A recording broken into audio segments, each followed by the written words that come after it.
Saving money on everyday expenses requires a combination of small adjustments and mindful habits.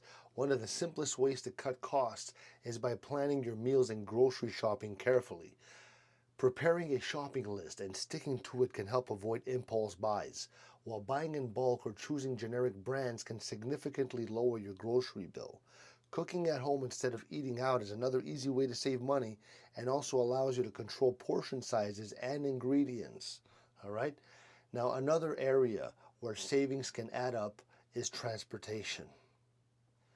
Walking, biking, using public transportation instead of driving can reduce fuel and parking expenses.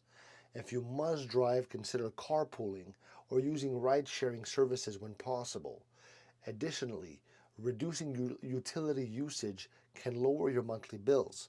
Simple actions like turning off lights when you leave a room, using energy efficient appliances, and washing clothes in cold water is going to make a noticeable difference over time.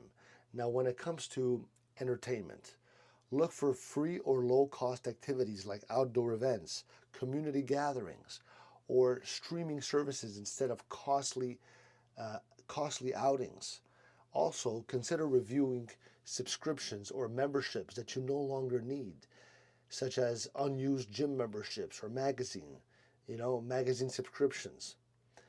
By being mindful of your daily spending and making conscious choices, you can easily save money on everyday expenses without sacrificing quality of life. Let me know if this helped.